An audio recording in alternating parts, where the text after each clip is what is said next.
Happy New Year, everybody. I hope you've had an amazing bit of time off and got out for a ride. For those of you looking to take up mountain biking, well, then I have got the ultimate bike explainer for you. Now, before we get cracking, why not like and subscribe to the channel this year for all the latest and greatest in mountain biking. Now, whether you're looking to get into mountain biking for the first time or looking to buy a new bike at the beginning of this year, don't worry, I've got you covered. I'm going to be looking at the full spectrum of mountain bikes out there, the kind of characteristics and what they're good for. So what's up first? This is a trials bike. Trials bikes are used for hopping up, over and around pretty much any obstacle. Unlike me at the moment who's got a bit of a bad back, which is why I'm sitting down. They need to be light, agile, nimble and minimalistic, not to mention very strong. There are two main types of trials, competition and street trials. Now, street trials is the kind of more open to interpretation, kind of flair to it, creative side of trials, where you see people like Danny McCaskill doing all kinds of crazy things. Competition trials is essentially getting through sections as efficiently as possible without putting a foot down. Actually, Jack Carthy, multiple world champion, is incredible at this, and we shot a video with him not too long ago if you want to check that out. So what about the bikes themselves? Well, this here is a Canyon stitched CFR Trials. It's actually the very same bike that Fabio Wibmer uses in a lot of his edits that you've seen going around. And what's the main difference between this and a competition trials bikes? Well, it's this thing here, a saddle. Competition bikes generally just don't have them because they don't need them. Simplicity is the name of the game on a trials bike. And as I said, no suspension, 22-tooth sprocket up front, 16 on the back. And that gives it a really light gear for that sudden turn in acceleration that they need. Street trials bikes like this have 24-inch wheels. Competition bikes have 20-inch or 26-inch wheels.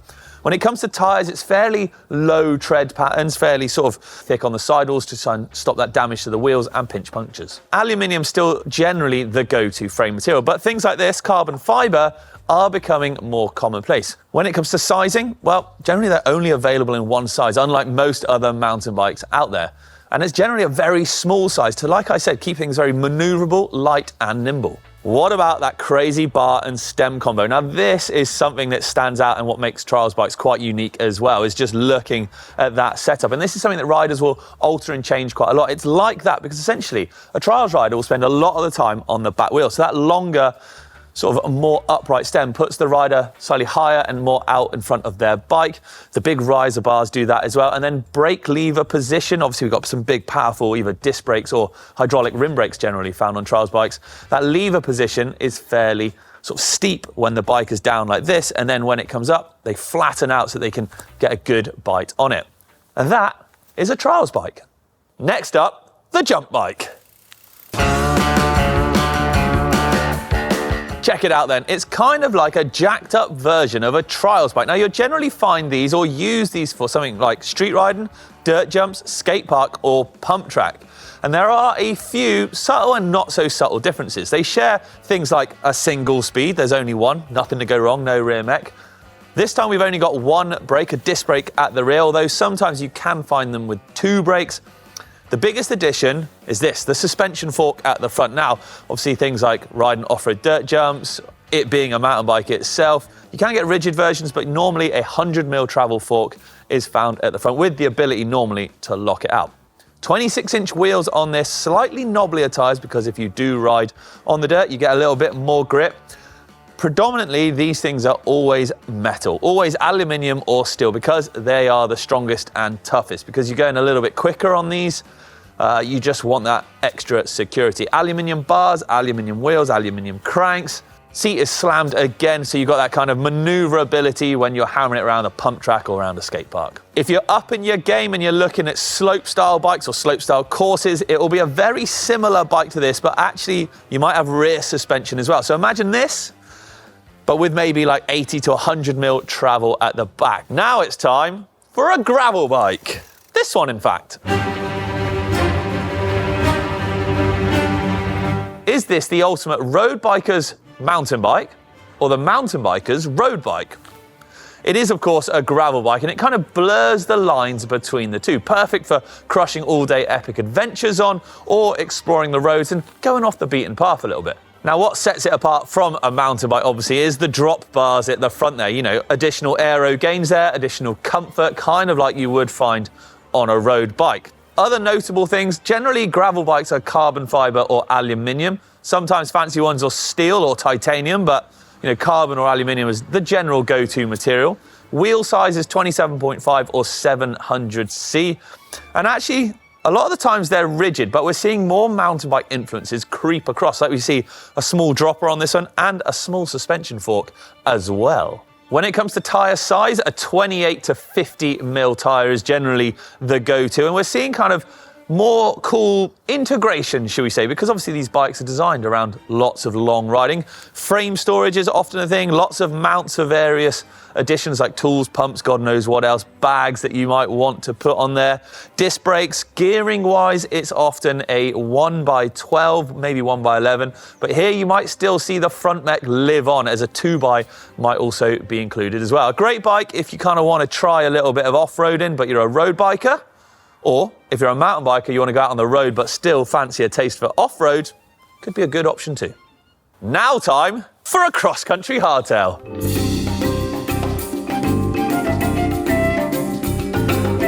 These bikes are the lightest, nimblest, sharpest cross-country weapons out there, but actually can also be the most budget and wallet-friendly versions as well, like this Canyon Grand Canyon, which are a great gateway into mountain biking themselves. Designed to be smooth, comfortable and fast rolling thanks to 29-inch tyres, these kinds of bikes are absolute weapons. Now, the hardtail obviously has roughly 100 to 110 mil travel only on the front, obviously no rear suspension, but there are rigid versions as well, which you won't see very often out on the racetracks or on the trails too much because, well, they are pretty rowdy and pretty bumpy. But for those people looking to do big distances or ride a lot of fire roads, things like that, well, the fully rigid version could be the one. Now, often we're going to find carbon frames on more expensive models. You'll generally always be able to take 2 bottles for when you're doing really big rides. Carbon parts are often strewn here, there and everywhere on the more expensive one as well. But regardless, we still get 1x12 group sets, and that's obviously going to have a wide ratio cassette to allow you to go up and down a lot of different extremes, and that kind of 1x12 is going to become a more common theme as we move through. But the XE Hardtail, great for beginners and great for experts. This is an aggressive hardtail. Grr. If a cross-country hardtail and a jump bike got together one night and made a baby, this is what it would be. The aggressive hardtail, yes. Lightweight, agile like an XE bike, but strong and tough like the jump bike. This is the do-it-all of the hardtail world. So what makes this different from the ones before? Well, generally, aluminium frames, carbon frames can be out there as always, but look, longer, lower, slacker treatment is given here, and more aggressive geometry all round to kind of give it that versatility. So you've got a slacker head angle, a slightly longer reach for maneuvering around, and you've got a longer wheelbase as well for that kind of stability. Suspension travel goes up as well, 120 to generally 150 mil travel forks, and just all round the parts are a bit tougher. Longer dropper posts, ooh, I like. Bigger, burlier tyres, bigger, burlier wheels. But again, all these parts are open to interpretation as well. Obviously, it's meant to be a little bit tougher, a bit more rugged to be able to handle the wider variety of terrain that it's going to be thrown at. So that is why it's built that way. It's of course also got disc brakes, but we might start to see 4-pot brakes creeping on here. We're not quite as weight conscious as the cross-country versions, which is what makes this also, what I think, because of the less moving parts, a great winter bike. This is a cross-country full suspension bike. We're into the realms of full suspension now with what could be one of my favourite genres of bikes, the cross-country full suspension bike. Now, these are generally very race-orientated bikes and not particularly your kind of everyday bike unless you're a bit more of an experienced mountain biker, because they can be a bit harsher and a little bit more uncomfortable to ride, until you get used to them. Carbon fibre is the name of the game, which is one of the things that adds to comfort and the discomfort in a kind of roundabout way until you get used to it. 100 to kind of 110 mil travel. Some bikes are slightly less on the rear with 80 mil travel, but that's your kind of go-to range. Now, these bikes have also gone under the longer, lower, slacker treatment as well. This here is my Orbea Ois in a size large. Now it's actually got a 68-degree head angle, a 448 reach, a 74.5-degree seat angle, and a 1,144 wheelbase.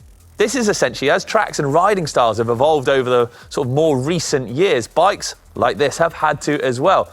Shorter stems to give slightly tighter handling, wider bars, so a bit more control, and the more stable geometry, plus the 29-inch wheels.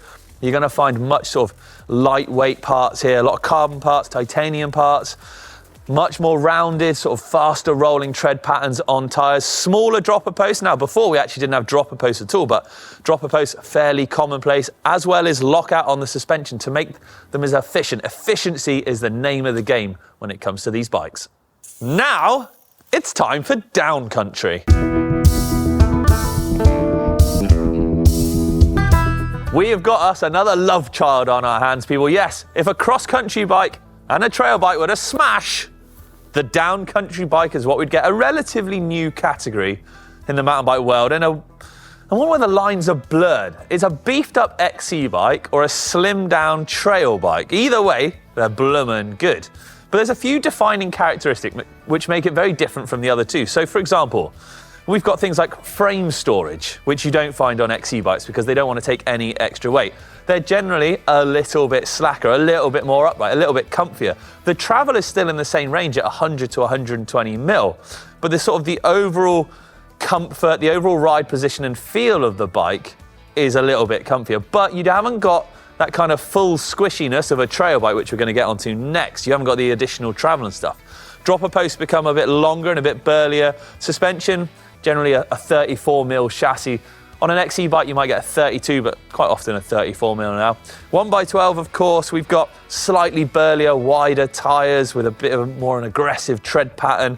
We got some slightly stronger brakes, 160 mil rotor at the back, 180 mil at the front on my Canyon Lux Trail here. Lockout again, because efficiency is still the name of the game. But again, it's very much about keeping sort of things lightweight and a more aggressive XC bike. So the carbon parts, we've got the titanium pedals, etc. Very good bike, but if you want something burlier, you need the next one. It's the turn of the trail bike now.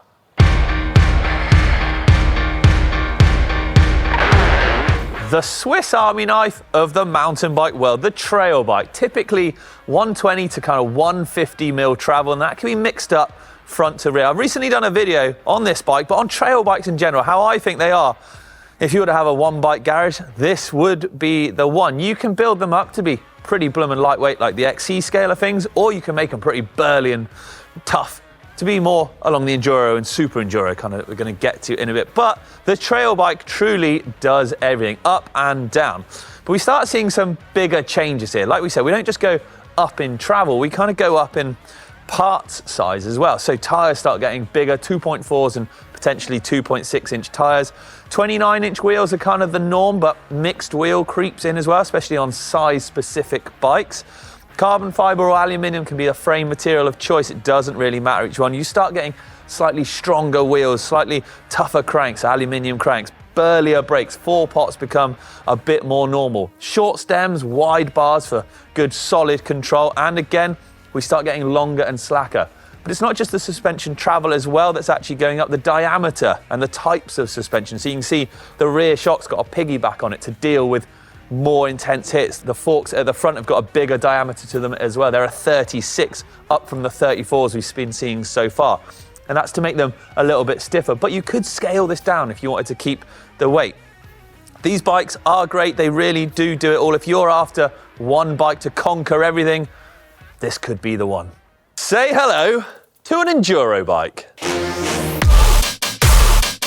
The enduro bike, they're my favourite genre of bikes, and actually the Orbea Rallon is kind of my go-to bike all the time. I flip and love it. Enduro bikes step up in travel and the big brother of the trail bike, if you like, 150 to sort of 180 travel range. And the enduro bike needs to be many things. It has to be able to climb really well, but descend like a downhill bike. You have to be able to ride all day on it. It's got to be versatile, but it's got to be really strong because that's the kind of racing that it's designed around. On these kind of bikes, you're going to find either a full 29-inch wheel setup or mixed wheel, like on this one here, where you've got the slightly smaller wheel at the back. Frame storage and tool integration are absolutely key, because the very nature of an enduro kind of ride or race is to be self-sufficient, so being able to take what you need with you. But like I said, we got to be built for toughness here, because downhill, or the stages going back down, well, these are typically designed around our roughest World Cup downhill tracks. So a big Fox 38 fork at the front or something there similar of. Same with the rear shock, a big burly rear shock designed to take long descents and handle the heat. Burly enduro casing tyres, much wider rims. We've got much longer dropper posts, but you know, that long low slack geometry comes in when you look at how low that top tube and standover height is and how sleek it is all the way. The wheelbase is stretched out and head angles are much slacker as well to give you that stability at high speed. If you are still looking for a Swiss Army knife of bikes, but you swayed more to going downhill, then instead of the trail bike, the enduro bike would be the one. Super Enduro! We're getting near the business end of things now, people, and super enduro bikes, as the name suggests, are the beefed up version of a normal enduro bike, so what we just had. 170mm travel plus here. We're going to find a lot of similar parts though. So we've got 1x12 group sets, we've got dropper posts, big burly tyres and wheels. You might start to find some slightly bigger rotors, 220mm rotors on these kinds of bikes, but it's kind of business as usual. You'll still see frame storage, tool integration. So if you're looking at hitting like just big mountain gnarly trails, but still just want to slowly winch your way back up, these are the way to go. The propane spindrift. This is a big 180mm travel bike.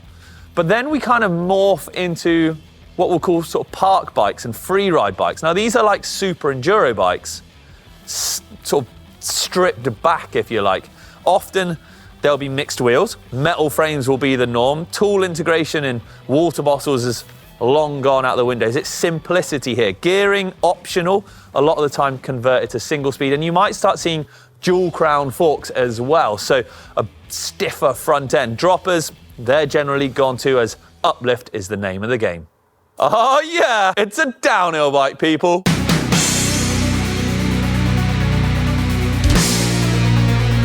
The biggest, the burliest, the most badass bike on the list is this, the downhill bike. Built for one thing and one thing only, going as fast as you can down the roughest, gnarliest tracks out there.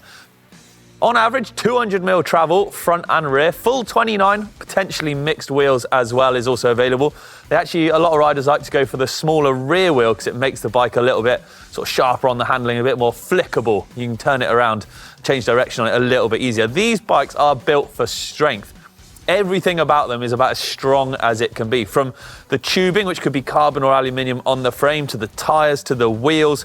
We've got a 1x setup, but we're actually running a reduced amount of gears. We've got sort of a 6 or 7 speed, but riders do tinker around with this rear cassette, and you can see a really close ratio as well on the back. That's so that the jumping between gears is tighter. There's not such a big difference. Obviously, we're only going downhill, so that's why they're such small cassettes as well. Dropper post, don't need it. We ain't riding back uphill on this thing. Big burly forks, often a 40 or a 38mm chassis. Handlebars tend to be wider here as well with short stems to give as much control as possible at those higher speeds. 220 rotors are kind of the norm now, but certainly 200mm rotor, 220 on the front with a 4-pot brake sometimes as well. Everything is built to take hits, even down to the pedals, where we've got this extra strong cage around the mechanism itself. Saddles are slammed. You can see it's really long, really low, really slack. Low standover height, again, so you can maneuver and throw it around nice and easy, and it does kind of keep the weight down as well. These, if downhill is your thing, are the one to go for. They are truly awesome. On the rear, a coil shock is often found. They handle the heat really well, and the small bump sensitivity is also great. Well, there we go. Downhill bike to end on, but actually, there's one more. What if you want to electrify your mountain biking experience? Well, e-bikes, I think, deserve an honourable mention. Now, I'm not going to go on too much about them, but a lot of the genres we've actually just looked at, you can get in an e-bike version. Then when you throw into that the different motors and battery combos as well, there's a whole host of other things. But I'll let GMBN explain that a little bit more for you. But What do you think about the mountain bike explainer? Which one would you choose? If you had to have one type of mountain bike in your garage, which is it gonna be? Let me know, and hopefully if you're looking to get into mountain biking, this has been really helpful for you. Thank you very much for watching, everyone. Have a great year, have a good ride, and I'll see you next time.